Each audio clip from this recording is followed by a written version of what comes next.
So FestivALTAZ, hanging with Nick and Jason from Death Cab for Cutie right before you go on stage too. So thank you guys for taking the time. Of course. Yeah, thank you.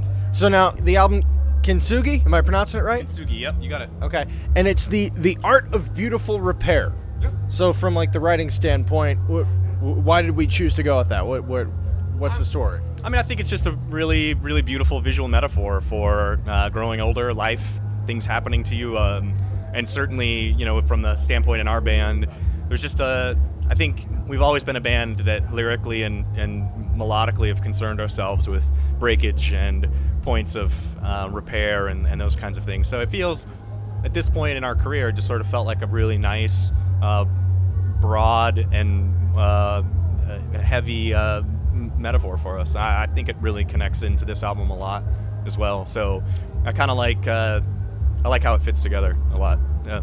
And I mean, with Chris's departure, did that factor in? Did it affect the writing process at all? Did it affect in terms of the theme for the album? Was that something that was part of it, or?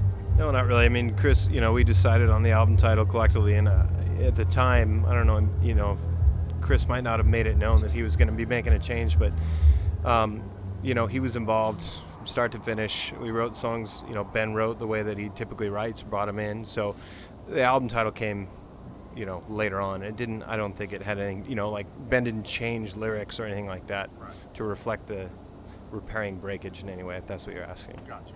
Now, staying in the theme of Kintsugi, best story about either being broken yourselves, and not emotionally, like, for example, I was hit by a car outside of an Alice Cooper show working. Yeah. Any good stage mishaps or weird stories from the road? I will say that, you know, my freshman year in college, that winter I tore my knee completely apart, bent it 90 degrees the wrong way up on a ski slope, and instead of spending the rest of that winter skiing, I spent the rest of it with my leg up in a brace. And so because I was confined in my dorm room, I just started playing a lot of bass guitar.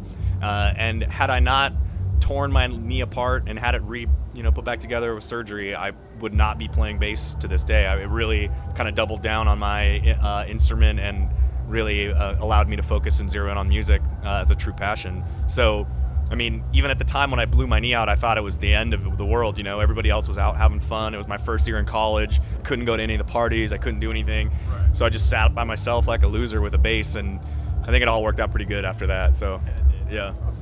How about for you? Broken stories, man. You know what? I'm a father of two, and my kids break my back every time I come home. So, you know, we're always repairing stuff, and I think that it's a testament to the longevity of this band, that like if we weren't into repairing things, we wouldn't be a career band at this point. Awesome. Well, I see everybody's getting antsy behind us, and I know you guys have a show to play. Panic at the Disco wrapping up on stage, so guys, I'll let you go. But cool. Thank you very much for taking the time to sit and chat with us. Appreciate it. Yeah.